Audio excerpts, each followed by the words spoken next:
il te faut absolument récupérer ta couronne quand tu es en relation avec un pervers narcissique ou quand tu es en relation avec un manipulateur. C'est la meilleure façon de préserver tes acquis, de préserver ce que la nature t'a donné, de préserver ce que Dieu t'a donné. Comme j'ai dit dans la précédente vidéo, si tu passes le temps à t'effacer, chaque fois que tu es en relation, tu t'effaces, tu laisses la personne avec qui tu es en relation au premier plan, tu laisses la personne avec qui tu es en relation s'arroger de tous les avantages qui sont liés à ta personne, que ce soit de par ton nom de famille, de par les avantages qui sont liés à ta profession, etc. Eh bien, à un moment donné, tu risques de perdre une bonne partie de ces acquis. Tu risques véritablement perdre ces choses-là que la nature t'a donné ou que Dieu t'a donné. Et j'aimerais insister dans cette vidéo pour ceux qui sont encore en relation avec des pervers narcissiques. C'est même parce que j'entends des personnes dire que, oh, mais ça, c'est appliqué quand on est déjà sur le point de vouloir se séparer. Non. Du moment que tu te rends compte que cette personne est perverse narcissique, du moment que tu te rends compte que tu as en face de toi quelqu'un qui est manipulateur, homme ou femme, alors, dès que tu fais ce constat-là, tu dois réorganiser, tu dois te reprogrammer dans ta façon, dans ton attitude par rapport à cette personne. Tu ne saurais t'effacer devant un manipulateur. Tu ne saurais t'effacer, pire, devant un manipulateur pervers narcissique. Non.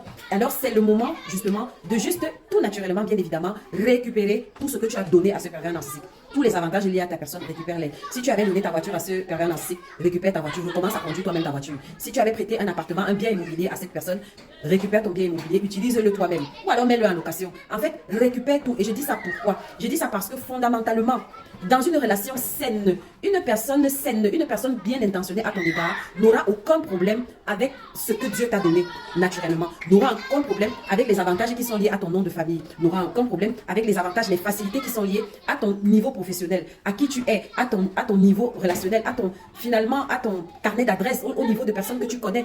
Une personne qui t'aime, j'enlève même le mot aimer, une personne qui est bienveillante et qui est bien disposée à ton égard n'a pas de problème avec. Parce qu'une personne qui est normale, qui est saine, sait que chacun a ses dons. Chacun a finalement son étoile, comme les doigts de la main. Dieu donne à chacun selon son bon vouloir. Et donc, il est naturel et normal que chacun ait sa part sur la terre des vivants. Si je peux dire un peu son morceau de soleil sur la terre des vivants. Et donc, si une personne saine est parfaitement OK avec la part de soleil qu'il y a en l'autre, sachant elle-même qu'elle a une part de soleil en elle qui est propre, que Dieu lui a donnée et qui n'a rien à voir avec la part de soleil que l'autre a. Je ne sais pas si tu comprends ce que je veux dire. Tu vois, c'est le meilleur moyen pour toi d'identifier les personnes malveillantes. Parce qu'une personne malveillante, c'est une personne qui est envieuse, c'est une personne qui est jalouse, c'est une personne qui est mal parce qu'elle voit le soleil chez autrui. C'est comme l'image des bougies, finalement. Pourquoi une bougie allumée va être jalouse de la lumière d'une autre bougie? Ça n'a pas de sens.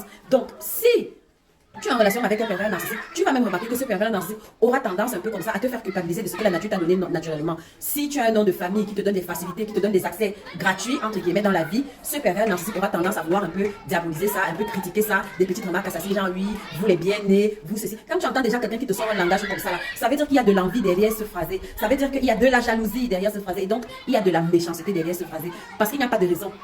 Tu n'as pas tué, tu n'as pas fait de mal pour avoir ce que la nature t'a donné, tu vois. Donc, face à ce genre de personnes, il faut absolument récupérer, c'est-à-dire assumer en fait ce que Dieu t'a donné. Si tu as un travail qui te permet d'avoir des facilités, qui te donne, allez, je sais pas quoi, qui te donne des facilités, qui te donne, je sais pas, des gratuités dans certains services spécifiques, profite de ces gratuités-là. Arrête d'offrir, je sais pas quoi, ce billet d'avion qu'on te donne chaque année. Arrête de l'offrir à cet ami parce que tu es en train de gagner l'amitié, parce que tu es en train de monnayer l'amitié, parce que tu es en train de supplier somme toute l'amour. C'est pas comme ça que ça fonctionne. Quand quelqu'un t'aime, et je vais revenir là-dessus, l'amour c'est quelqu'un de naturel. Quand quelqu'un aime, on aime quelqu'un pour ce qu'il est et pas pour ce qu'il nous donne. On aime quelqu'un tel qu'il est en fait. Tu n'as pas à travailler, tu n'as pas à transpirer, tu n'as pas à fournir des efforts pour te faire accepter. Si tu es dans une logique, si tu es dans une dynamique relationnelle où tu es en train de charger, où tu es en train de pomper, où tu es en train de faire de larges démonstrations pour te faire accepter, il y a un problème. Parce que les gestes d'amour, en fait, c'est des gestes de don de soi. Je me donne parce que je le veux, pas parce que je veux acheter ton amour, pas parce que je veux attirer ton attention. Non, d'accord? Donc, récupère tout. Récupère tous les avantages. Si on t'a donné, je sais pas quoi, une carte, si de par je sais pas par qui tu es, tu as naturellement un abonnement gratuit ou bien une entrée gratuite dans tel milieu, arrête de donner à ce pervers narcissique l'entrée. Toi-même va à ce milieu, va à cette réunion, va à ces activités ludiques, vas-y toi-même.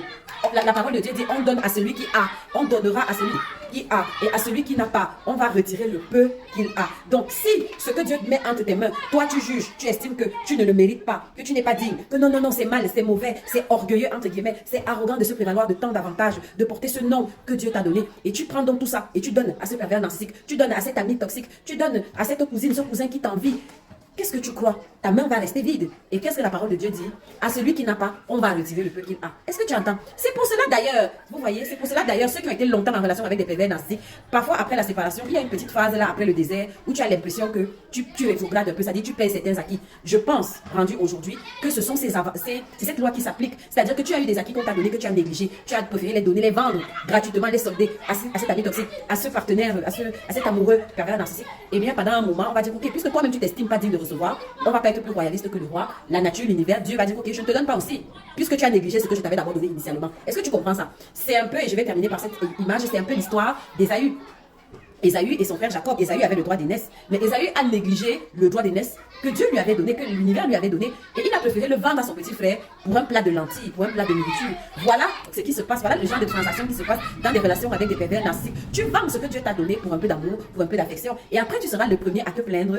Fais attention, récupère tout, je dis que tout, et ne rougis pas. Et tu n'as pas à culpabiliser d'être toi. Tu n'as pas à culpabiliser de jouir finalement des avantages qui sont liés à quelqu'un de ton rang et de ton niveau.